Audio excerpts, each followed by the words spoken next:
করে না কেন হচ্ছে না? আমাদের ভেতর থেকে নবীকে বার করে দিয়েছে। এই বার করেছে জানি বলেন, আমি বার করেছি, কিন্তু এখন তো আপনাদের কাছে আমি বড় দুশ্মন হয়ে দাঁড়িয়েছি। আব্বাস সিদ্দিকী সব জায়গায় সমস্যা না, সব জায়গায় সেগুলার মূলটা হল আব্বাস সিদ্দিকী। কি একটাই না, আব্বাস সিদ্দিকী। ভালোবাসার মানুষের কাছে আব্বাস সিদ্দিকী, দুশ্মনের কাছে আব্বাস সিদ্দিকী। যাক, কেউ ক্ষমে ক্ষমে আব্বাস সিদ্দিকী আমার গ্রামে এসেছে, আমি তাকে হাত দিয়ে দিচ্ছি, খানা খাওয়া কি দেখে, আর কেউ ক্ষমে ক্ষমে দেখছে আব্বাস সিদ্দিকী আমাকে তাড়া করতেছে, ছুটছে। যেই যাই হোক দেখছে সবাই আব্বাস সিদ্দিকীকে। কথা বুঝছেন না? বলবেন না, মানে আপনারা কোন নজরে দেখেন তো, ভালোবাসার নজরেই দেখেন। ঠিক বলছে? একটুখানি সালাম দিয়ে একবার দেখি নবীকে, কত মহব্বতে সালাম দিতে পারেন।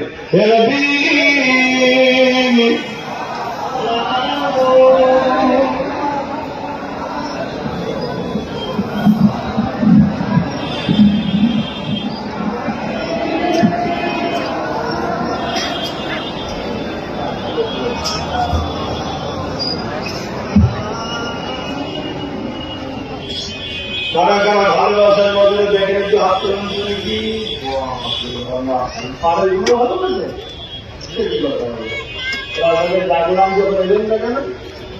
আচ্ছা, একটুখানি সবাই দু হাত করে এদিকে চাপবেন, দু হাত করে এদিকে চাপবেন। যে যেখানে দাঁড়িয়েছেন দু হাত করে চাপবেন, আর পাড়াও যারা আছেন দু হাত করে নামবেন। মেঘে যেখানটা থাকবেন সেখানে চলে আসেন দু হাত করে। দেখি নবীর বাগানটাকে সুন্দর করে কেমন লাগেছে। ভালো লাগছে না? লাগে নেই? বাইরে রূপ নাচছে ভালোবাসার মানুষ। হ্যাঁ, দেরি হলো, ছেড়ে কোথায় যাবি ভাই? কেন দুনিয়ায় বন্ধু করেছি শুধু দুনিয়ার জন্য নাকি? হাত ধরি ইনশাল্লাহ, চান না তো একসাথে থাকবো, বলুন ইনশাল্লাহ। যদি মনে না হয় ঝাগড়া কিচ্ছু নেই। আর যদি দিলে নবী না থাকে, তুমি দিন রাত ইনশাল্লাহ বললো, আল্লাহ পাকে কথা বুঝে আসছে না? নাই তোমায় দেবে না, কিছু করার নেই। আর দিলে যদি রসুল থাকে, মনে রেখে দিয়ে তোমার চিন্তা নেই, দিলে নবীকে রাখতে হবে। সবকিছু করার আগে ভাবতে হবে এই কাজটাই আমার রসুলের পাকের দিনের ক্ষতি হবে না তো, আমার নবী এতে নারাজ হবে না তো, আমার নবী এতে বেজার হবে না তো, আমার নবী এতে কষ্ট পাবে না তো। যদি না পাই করো, যদি পাই সরে যাও, এইটা আকীদা তৈরি করো। তারা সারা জীবন যে নবী আমার তোমার আমার জন্য কেঁদেছে, ময়দানে দর্শনে সমস্ত নবীরাও নফসি নফসি করবে, সেখানে তোমার আমার রাসূল হযরত মুহাম্মদ সাল্লাল্লাহু আলাইহি ওয়াসাল্লাম তিনি বলবেন, ইয়া রাব্বি হাবলি উম্মতি উম্মতি। এবং যখন আল্লাহ জিবরাইলকে বলবে, জিবরাইল জাহান্নামকে নিয়ে এসে আমার আরশের বাতাসে পাবে, জাহান্নাম লম্বা লম্বা জিহ্বা করে গুনাহগারদের ধরতে যাবে, তোমাকে আমাকে ধরতে যাবে। হযরত জিবরাইল আওয়াজে বলবে, উম্মতে মুহাম্মদী থেকে জাহান্নাম তেরে তেরে যাচ্ছে। আরে কামলি ওরা, নূর ওরা, সাবাক ওরা, মিরাজ ওরা, হাবিবুল্লাহ আল্লাহর রাস্তা থেকে নেমে আসবে, এসে মাকামে মাহমুদের সিজদায় পড়ে গিয়ে চোখের পানি ফেলে কাঁদবে, বলবে, ইয়া রাব্বি হাবলি উম্মতি।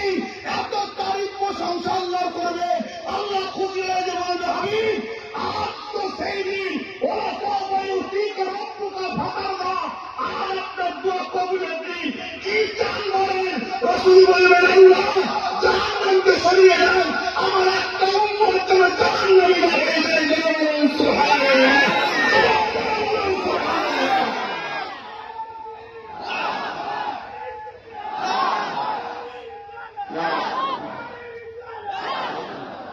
যাদের পিছনে সময় দিয়ে বেড়াচ্ছ, যাদের দামে পিছু পিছু ঘুরে বেড়াচ্ছ, হয়তো একটু বিরিয়ানি দুটো মুড়ি পাবে, 200-500 টাকা পাবে, এছাড়া কিছু পাবে না। কিন্তু মনে রাখবে, ওটাও ভিক্ষা দিয়ে দিয়ে ভিখারি বানিয়ে বানিয়ে তারা দাজ্জালের গোলাম বানাচ্ছে তোমাদের ঘরে। কেন? দাজ্জাল এসে সোনা দেবে। আজকে আলু পটল নিয়ে ভিখারি অভ্যেস হয়ে গেছে, সোনা দিয়ে ছাড়বে নাকি ভাই? আলুর খোলা দিয়ে আমার ওটাও নিয়ে যাবো, তাকে যদি বলে সোনা দিয়ে আমাকে ছাড়বে?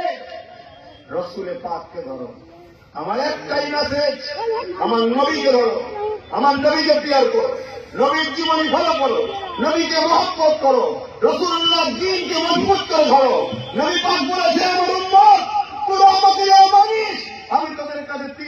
দেশে গেলাম। প্রথম নম্বর কিতাবুল্লাহ, আল্লাহ পাকের কালাম। দ্বিতীয় নম্বর সুন্নতে রাসূলি, আমি নবী আমার সুন্নাত। 3 নম্বর আহলে বাইতি, আমি নবী আমার বাহাল, আমার পরিবার, আমার খানদান।